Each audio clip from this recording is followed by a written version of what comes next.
बातचीत करना बंद करो अब सब, कॉपी निकालिए।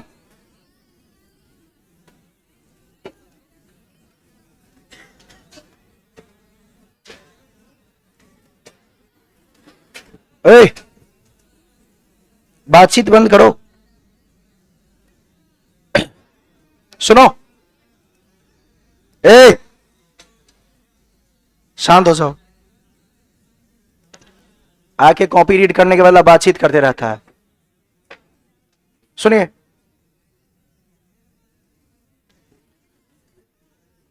क्या किए थे लास्ट क्लास में हम लोग? ओम्स लॉ लिखे थे ना, रेसिस्टेंस और कंडक्टेंस का डेफिनेशन लिखे थे। ओए,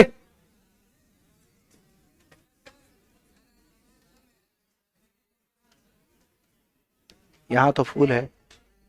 सुनो, रेसिस्टेंस का फॉर्मूला क्या था? R इक्वल टू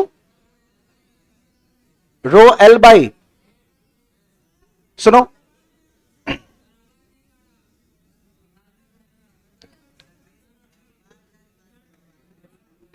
इधर ही देखो। अब उसका स्विच मुझे पता नहीं है। इसका बैटरी डिस्चार्ज है क्या?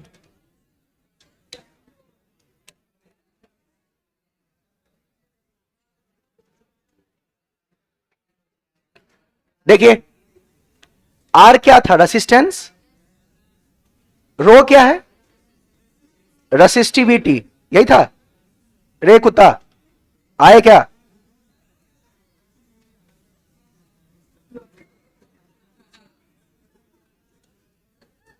सुनो, आर है अपना रेसिस्टेंस, रो है रेसिस्टिविटी। ये लेंथ और ये क्या? आपको मैंने एक चीज बताया था ना, एरिया को हम लोग कहते हैं क्रॉस सेक्शनल एरिया। एरिया को क्या लेते हैं? Cross sectional area. मैंने कहा था उसमें एक खास बात होती है। जैसे मान लीजिए आपका ये कोई वायर है, देखो ध्यान से, अगर इसका लेंथ है एल, तो क्रॉस सेक्शनल एरिया क्यों कहा गया पता आपको? क्योंकि इसमें जो आप एरिया लेते हैं ना, वो होना चाहिए करंट पर परपेंडिकुलर। इस बात को सब लोग ध्यान दीजिएगा, क्योंकि इस पर आपको एक दो ऑब्जेक्टिव पूछा जाएगा क्वेश्चन के फॉर्म में।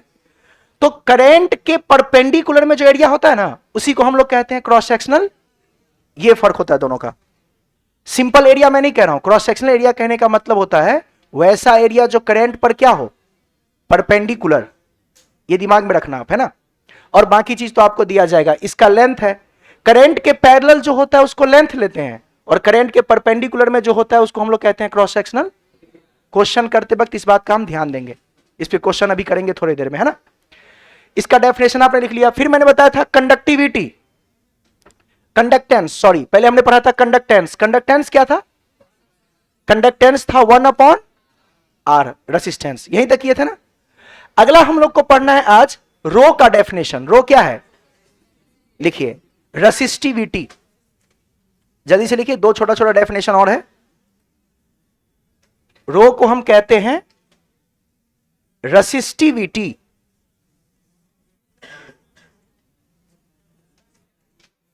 रो क्या है अपना? ओए, देखो फॉर्मूला से डेफिनेशन कैसे बनाएंगे। इधर देखो, फॉर्मूला से ही आपको खुद डेफिनेशन बनाना है। आर इक्वल टू क्या था?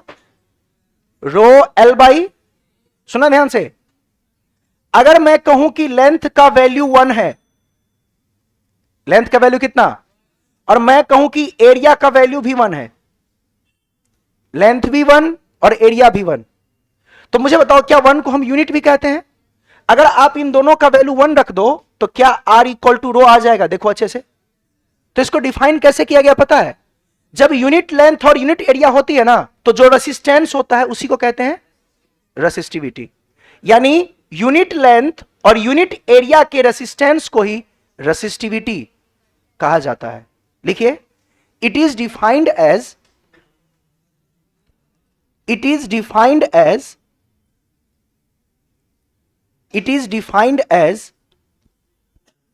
resistance per unit area per unit length, resistance per unit area per unit length it is defined as resistance per unit area per unit length. देखिए यहां बना के आप दिखा दीजिएगा, आर इक्वल टू था रो एल अपॉन क्या ए, तो यहां पर अगर आप एल का वैल्यू 1 ले लो और एरिया का वैल्यू भी 1 ले लो तो उस स्थिति में आर किसके बराबर, यही आपने डेफिनेशन बना दिया। यूनिट लेंथ यूनिट एरिया का जो रेसिस्टेंस होता है उसे ही हम कहते हैं रेसिस्टिविटी। लिख लीजिए, एल का वैल्यू आप 1 लीजिएगा, 1 का मतलब क्या यूनिट, ए का वैल्यू भी आपको 1 लेना है, इसका मतलब भी यूनिट। अगर दोनों का वैल्यू यूनिट है तो जो आपका रेसिस्टेंस है उसी को हम कहते हैं। जैसे एक वायर है 1 मीटर का और उसका क्रॉस सेक्शनल एरिया भी एक ही है, तो उसकी जितनी भी रेसिस्टेंस होगी वही उसका क्या होगा, रेसिस्टिविटी। कोई बताओ मुझे इस रेसिस्टिविटी का यूनिट कैसे बनाएंगे? आप लोग यूनिट बनाना जानते हो? नीचे लिखिए यूनिट। सुनिए, जिसका यूनिट बनाना होता है ना पहले उसका फॉर्मूला लिख लिया करो। अगर मैं कहूं रो बराबर तो क्या बन जाएगा, देखो तो आर ए अपॉन एल, ऐसा होगा? इसको देख के बताइए, रो इक्वल टू क्या हो जाएगा, आर इंटू ए अपॉन क्या। अब बोलिए आर का यूनिट ओम, यही ना, एरिया का यूनिट मीटर स्क्वायर और नीचे कौन है लेंथ, तो लेंथ का यूनिट 1 मीटर से 1 मीटर कट गया, बताइए बचा क्या, आपका बच गया ओम मीटर। याद रखेंगे। तो अगर आपसे पूछा जाएगा रेसिस्टिविटी का यूनिट, वो होता है ओम मीटर। अच्छा ओम क्या था, मैंने ओम को भी बनाया था ना, ओम जो बना था यूनिट वो कैसे बना था, याद है आपको, वोल्ट अपॉन एम्पियर से बना था। जो आपका ओम बना हुआ था वो था वोल्ट अपॉन एम्पियर, इससे हमने ओम को बनाया था। तो ये हो जाएगा ओम मीटर। इसका डायमेंशन बता सकते हो आप? आपको ही बताना पड़ेगा। सुनो, ओम का डायमेंशन कल लिखवाए थे, कॉपी में देखो। रेसिस्टेंस का डायमेंशन क्या था मुझे बताओ? जो रेसिस्टेंस का डायमेंशन था वही ओम का डायमेंशन है। एम एल पे एक पावर कितना 2 था, एम एल 2 और टी पर पावर -3, यही था, टी पर पावर -3 की 2 3, और कुछ था, ए पर पावर -2। ये किसका हो गया, ओम का। बचा कौन, मीटर का मतलब क्या, एक एल भी आएगा, तो इसका डायमेंशन हो जाता है ML3 T-3 A-, यह आपके रेसिस्टिविटी का डायमेंशन। आप अगर रेसिस्टेंस का निकालना जानते हैं डायमेंशन तो वही ओम का हो जाएगा, और मीटर के लिए बस एक एल एक्स्ट्रा आ जाएगा। आप लगाएंगे आपको पता चल जाएगा इसका डायमेंशन।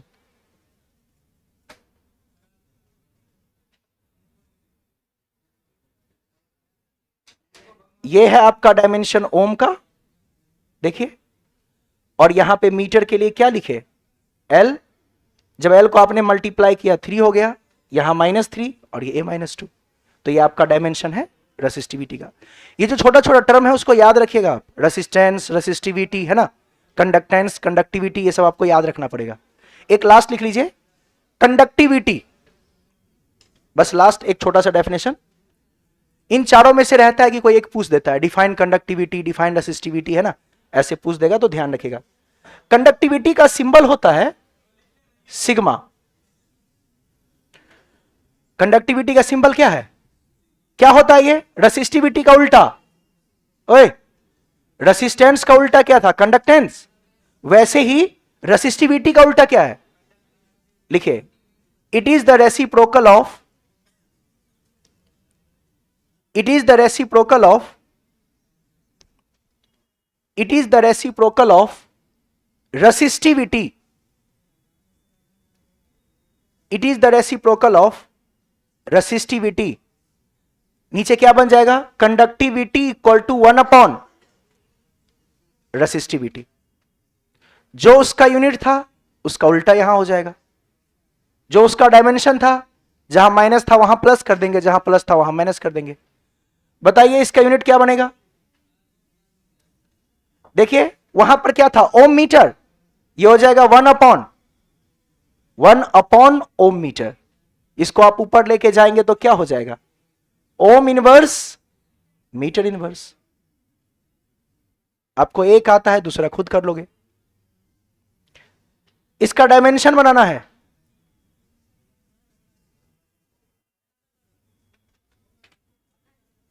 इसका डायमेंशन क्या करेंगे? देखो इधर, यहां देखो, यहां पर आपको डायमेंशन लिखा हुआ है ना, जहां पर भी प्लस है उसको माइनस कर देंगे और जहां पर भी माइनस है उसको, यहां पर m का पावर क्या है 1 और l का पावर, इसको अगर आप लिखोगे तो क्या बन जाएगा? m का पावर -1 और l का पावर -3। इसके बाद देखिए t का पावर -3 है तो प्लस हो जाएगा, t का पावर -3, a का पावर -2, यह हो जाएगा t टू दी पावर 3 और a टू दी पावर, ये बन गया आपका डायमेंशन। जो आपने पढ़ा था रेसिस्टिविटी में उसका जस्ट अपोजिट है कंडक्टिविटी। जो आप पढ़े थे रेसिस्टेंस में उसका अपोजिट कौन है? कंडक्टेंस। रेसिस्टेंस का अपोजिट क्या था? कंडक्टेंस। ऐसी रेसिस्टिविटी का अपोजिट क्या है? कंडक्टिविटी। यस और नो? ऐसे आपको निकालना है। तो ये चारों डेफिनेशन बहुत इजी है, उसको दिमाग में रखिएगा, है ना। बाकी ज्यादा काम का आपका कंडक्टेंस और रेसिस्टेंस ही है, तो उसको दिमाग में रखना आप बस। अब हम लोग रेसिस्टेंस से रिलेटेड कुछ क्वेश्चन करते हैं, इसके बाद फिर ओम्स लॉ को प्रूफ करेंगे, ठीक है। लिखिए तो, ये लिख लिए, लिखिए तो, इन द गिवन फिगर, फटाफट लिखो, in the given figure find resistance, in the given figure find resistance। देखिए तो, 2-3 क्वेश्चन आपको करना है, कंसेप्ट बताता हूं, उसको ट्रिक से याद रखना आप, ऑब्जेक्टिव में अक्सर पूछा जाता है। सुनिए, मान लीजिए आपके पास एक क्यूबॉइड है, ध्यान से सुनो, बात करोगे नीचे आऊंगा पकड़ के पीटना शुरू कर दूंगा। देखिए यहां पे, इसलिए बढ़िया से अब देखो सारे कंसेप्ट को। देखिए आपके पास एक क्यूबॉइड है, ठीक है। मैंने क्या किया, इसको मान लिया a, इसके लेंथ को क्या माना, ऐसी इसके ब्रेथ को मान लिया मैंने b, और इसके हाइट को मैंने मान लिया।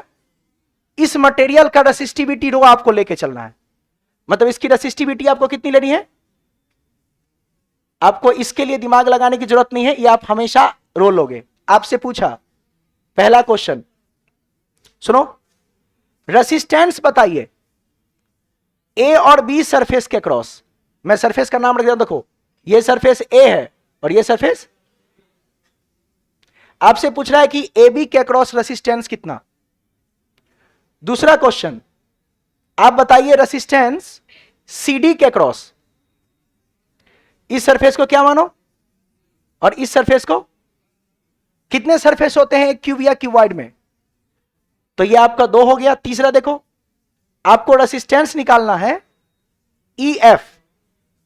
सुनिए EF कैसे है, इनर वाला सरफेस को मैंने मान लिया E और आउटर वाले सरफेस को, आपको इन सभी सरफेस के लिए रेसिस्टेंस फाइंड करना है। एक मैं बताता हूं, बाकी आप खुद से करोगे। देखिए हर जगह पे रेसिस्टेंस का एक ही फॉर्मूला काम करेगा, क्या, R equal to rho L by A. सबसे पहले तो आपको यह याद करना है, आप 10th क्लास में ही पहले पढ़े होंगे, रेसिस्टेंस का फॉर्मूला होता है रो एल बाई। अब सुनो, रो के जगह पे रो रहेगा। अब जो मैं कहता हूं ध्यान सुना, रेसिस्टिविटी हमेशा कितना लेना है, यहां पर मेन खेल है एल का और ए का, वो जिसको पहचानने आ गया उसका काम हो गया। सुना, यहां पर सिंबल देखना चाहिए, ध्यान सुना, क्या लिखा है ए और, इसका अर्थ समझो। इस ए बी का मतलब यह है कि करंट ए बी के पैरेलल है। जैसे यहां पे लिखा है CD, इसका क्या मतलब है, करंट CD सरफेस के पैरेलल है।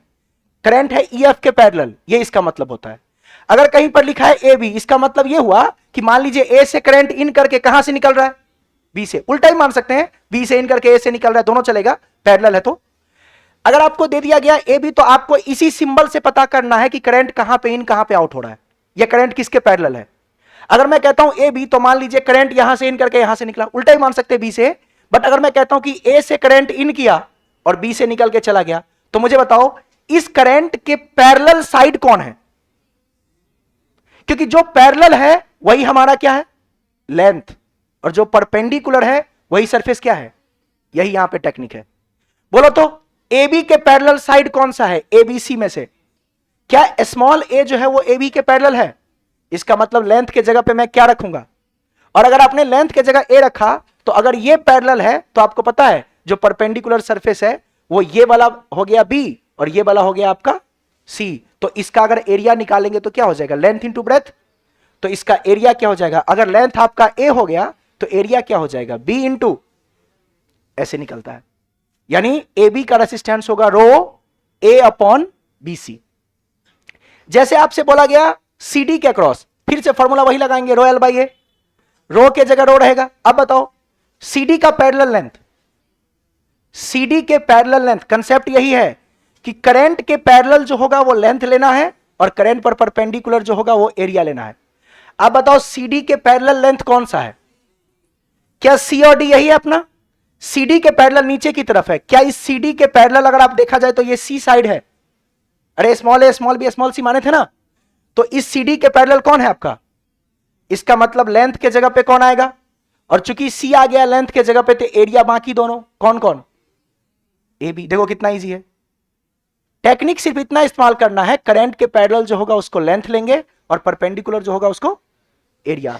बताइए ईएफ का, ईएफ सरफेस, अरे इनर सरफेस आउटर सरफेस है ऐसे, तो ईएफ लोगे तो क्या ये बी साइड के पैरेलल होगा?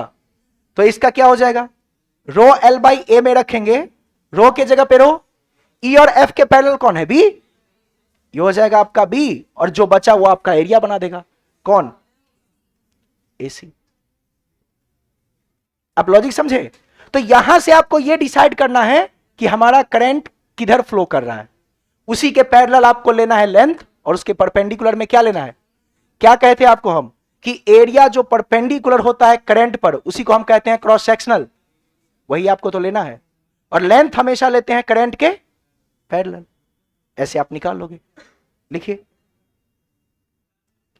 ईएफ का तो फिगर बनाना पॉसिबल नहीं है, थोड़ा इमेजिन करना पड़ेगा आपको। ए बी का आपने देख लिया आसानी से, सीडी का भी आसानी से देख लिया, ईएफ का आपको इमेजिन करना पड़ेगा। एक इनर सरफेस एक आउटर सरफेस, वो बी के पैरेलल होगा। इस सरफेस से निकल के इस सरफेस पे आ रहा है। देखिए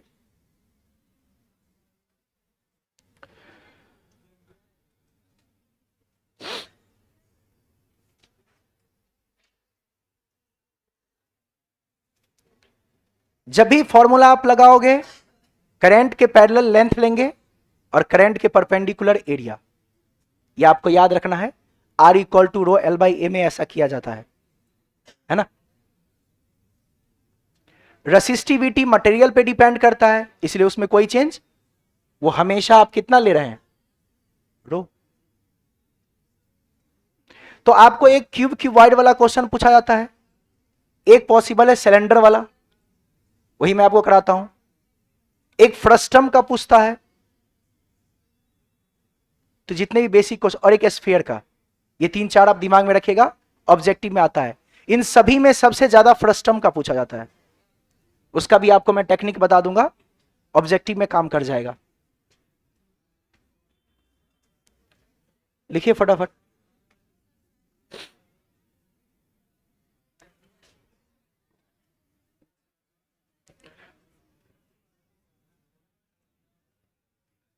are equal to rho L by A में एल क्या लेंगे? करंट के पैरेलल, और एरिया क्या लेंगे? करंट पर परपेंडिकुलर।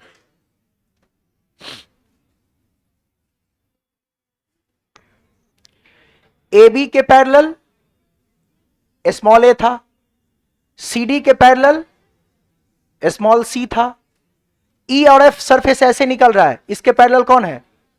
बी है। और एरिया के लिए आप इस्तेमाल कर लेंगे लेंथ इंटू ब्रेथ। अगर आपका ए पैरेलल है तो परपेंडिकुलर में बी और सी आ जाएगा। नेक्स्ट लिखो, ये लिख रही है, देखिए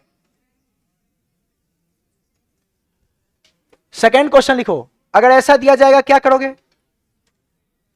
एक सिलेंडर, जल्दी करो रफ्तार में, सिलेंडर जो है ना वो पूरा सॉलिड है, पूरा भरा हुआ है। इसमें आपको पूछा गया, इसको मान लीजिए ए और इसको मान लीजिए, find resistance across A B. इसका लेंथ आपको लेना है r और इसका रेडियस मानना है स्मॉल r। कर लो। एक सिलेंडर में करंट ऐसे इन करके ऐसे आउट कर रहा है, यानी करंट का फ्लो हो रहा है। आपको पूछा ए बी के क्रॉस बताइए कितना रेसिस्टेंस। बहुत इजी है, लेंथ आपको दिया है L और रेडियस दिया है R। फॉर्मूला क्या लगाएंगे? रो L बाई, जल्दी करो, एक एक सेकंड का क्वेश्चन है। रो के जगह पे रो, लेंथ कितना? अरे यहां से यहां तक का लेंथ कितना? L ही तो है करंट के पैरेलल। ए बी के पैरेलल कौन सा लेंथ है? L। अच्छा, सरफेस एरिया मतलब ये वाला एरिया कितना होगा? पाई आर। खत्म। आया लगाने? लेंथ लेंगे करंट के पैरेलल और एरिया लेंगे सरफेस पर, यानी करंट के ऊपर सरफेस क्या हो? परपेंडिकुलर। यस और नो? नेक्स्ट, ये वाला खुद से करो, देखो तो। एक आपके पास ऐसा सिलेंडर है, हॉलो सिलेंडर टाइप, लेकिन वो पूरा खाली नहीं है, बीच का पार्ट खाली है। देखिए, यहां देखिए ध्यान से, इस पूरे में मटेरियल भरा हुआ है, मतलब इसमें आपके पास कंडक्टर है और बीच वाला भाग खाली है। इस पूरे में कंडक्टर भरा हुआ है। इसके दो रेडियस हैं, एक रेडियस मान लीजिए आप R1 और एक मान लीजिए R2। इसका लेंथ पहले मान लो, इसका लेंथ कितना? L। इसमें कितने रेडियस होंगे? इनर वाले रेडियस को मान लीजिए R1 और आउटर वाले रेडियस को R2। इनर को मान लीजिए R1 और आउटर को, outer radius is R2। Find resistance, खुद से निकालो। यहां भी आपको फॉर्मूला यूज करना है, R equal to rho L by. कर लो फटाफट, ऑब्जेक्टिव टाइप क्वेश्चन आते हैं ऐसे। हो गया? ओए, इसमें भी करंट ऐसे ही इन करवाना है, ऐसे करंट इन करेगा, ऐसे करंट आउट करेगा। ये सरफेस अपना A और ये सरफेस अपना B, आपको निकालना है आर ए बी। बोलिए, ओए, रो तो रो ही रहेगा, रेसिस्टिविटी में कोई चेंज नहीं, वो मटेरियल की प्रॉपर्टी है, मटेरियल का रेसिस्टिविटी हमने रो माना है। बोलो करंट के पैरेलल लेंथ कौन है? L। ओए, अब यहां पे तुम मुझे सिर्फ इतना बताओ, एरिया आप क्या लोगे? पाई R1 स्क्वायर लोगे या पाई R2 स्क्वायर लोगे? R2 लेंगे तो पूरा एरिया आ जाएगा और R1 लेंगे तो छोटा एरिया आएगा। सुनना, टेक्निक सुनना, वास्तव में ना पाई R1 स्क्वायर लेंगे ना पाई R2 स्क्वायर लेंगे। सुनना, R1 क्यों नहीं लेंगे? बीच में क्या है? बीच में कोई भी मटेरियल अवेलेबल? हवा है। करंट हवा में थोड़ी फ्लो करेगा, क्या हमें कंडक्टिंग मटेरियल चाहिए? तो बीच वाले रेडियस से कोई मतलब, करंट कहां से फ्लो करेगा? सिर्फ इस वाले पोर्शन से। जितना दूर में क्या भरा हुआ है? Conducting material. इसका मतलब इतना वाले पोर्शन का आपको निकालना है एरिया, जिसमें यह वाला पोर्शन नहीं होना चाहिए। क्या करेंगे? लिखेंगे पाई R2 का स्क्वायर, ये तो पूरा हो गया, उसमें से हवा वाला भाग है उसको, तो माइनस पाई R1 का स्क्वायर। टेक्निक समझे क्यों घटाया? इतने दूर में हवा था, हवा वाले पार्ट को हमें कंसीडर, मटेरियल में करंट फ्लो करता है ना, हवा में करंट थोड़ी फ्लो करता है, यानी ये वाला जो पार्ट आपका है उसको कंसीडर नहीं करना है। तो पूरे एरिया में से इतना एरिया को हमने सब्ट्रैक्ट कर दिया, आपका बन गया ये। क्या बन जाएगा फाइनल आंसर? रो L पाई कॉमन, R2 का स्क्वायर माइनस R1 का स्क्वायर, बड़े वाले सरफेस का एरिया माइनस स्मॉलर सरफेस का एरिया। क्यों हमने माइनस किया? क्योंकि इसमें कोई भी मटेरियल अवेलेबल, खाली जगह है, खाली जगह में करंट थोड़ी फ्लो करता है, यहां हवा भरा हुआ है, मटेरियल सिर्फ इतना में है, देख लो ये वाला पोर्शन, तो करंट तो सिर्फ इधर से ही जाएगा, ये पूरा का पूरा खाली है। समझे? तो आप ऐसे लगाएंगे, जो मटेरियल ब्लैंक है वहां से करंट थोड़ी फ्लो करेगा, करंट फ्लो करने के लिए तो हमें कंडक्टिंग मटेरियल चाहिए, तो मटेरियल सिर्फ इतने पोर्शन में है, इसलिए जो ब्लैंक पोर्शन है उसको हटा दिए। आता था सबको? एक और लिखिए, सुनो, अगला जो करा रहा हूं उसमें स्टार लगा लेना। ऑब्जेक्टिव में वही क्वेश्चन सबसे अधिक पूछा गया है। देखिएगा, उस क्वेश्चन का सॉल्यूशन अगर किया जाए ना तो वास्तव में 1.5-2 पेज का सॉल्यूशन है, लेकिन आपको सॉल्यूशन नहीं करवा रहा हूं, जस्ट आप उसका रिजल्ट याद रखिएगा ऑब्जेक्टिव के पॉइंट ऑफ व्यू से। फ्रस्टम आप लोग जानते हैं? फ्रस्टम देखो, ऐसा बाल्टी जैसा,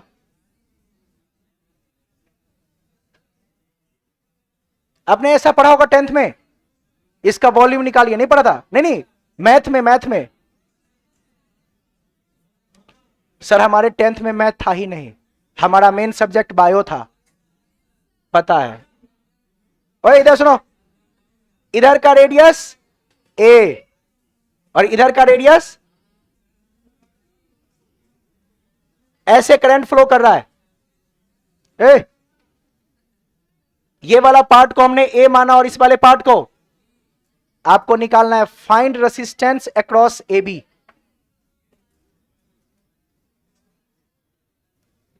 ए करो, क्या लगाएंगे formula? R equal to rho L by, लगा दो।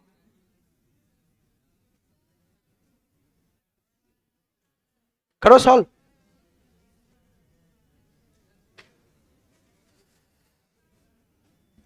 इसका लेंथ भी आपको एल दे दिया गया है। इसका लेंथ हमने कितना लिया है? एल। ए सॉल्व करो।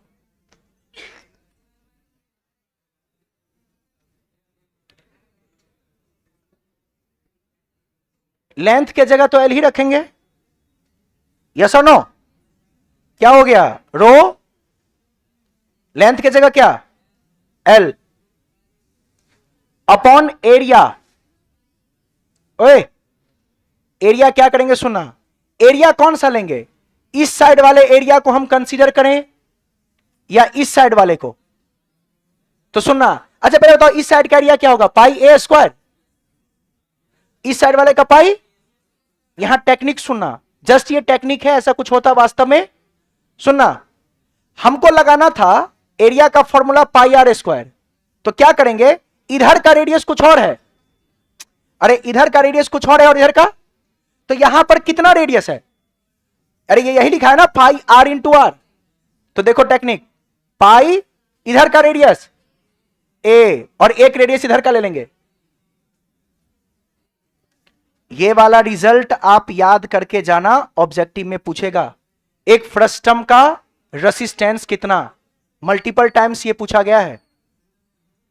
एरिया क्या होता है? पाई इंटू आर स्क्वायर ना।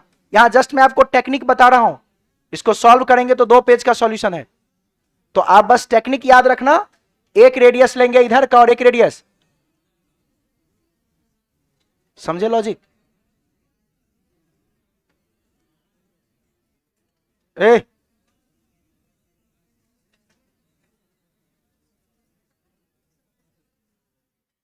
रो एल बाई क्या? पाई एक रेडियस इधर का ए और एक रेडियस इधर का, पाई ए बी। हाँ या ना? एक लास्ट, ओए देखिए इधर,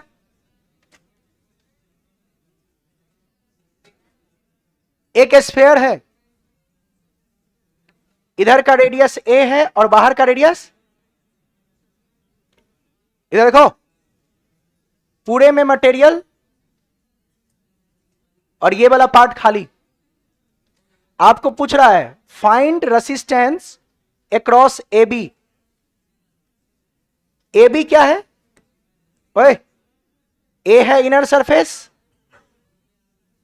और बी क्या है? Outer surface.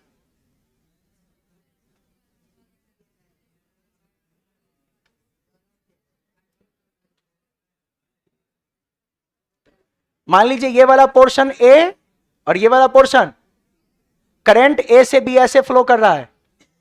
आपको इस फॉर्मूला में बैठाना है R equal to rho L by.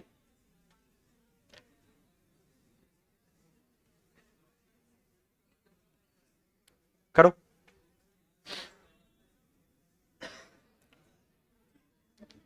बताओ इसमें लेंथ कितना?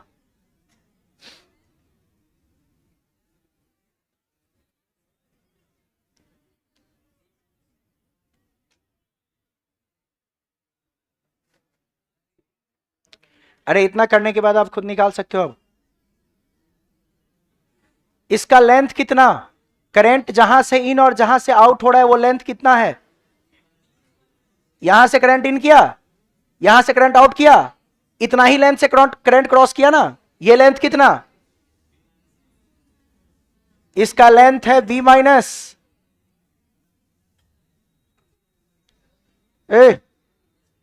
यहां से यहां तक का लेंथ कितना? मैंने क्या कहा था, करंट के पैरेलल लेते हैं लेंथ। अगर करंट आपका ऐसे फ्लो कर रहा है तो ये लेंथ कितना होगा? बाहर का b है और इनर का, इसका भी शॉर्ट ट्रिक से आप कर रहे हो सॉल्व, तो ये हो जाएगा b माइनस अपॉन, ये स्फीयर है ना, स्फीयर का एरिया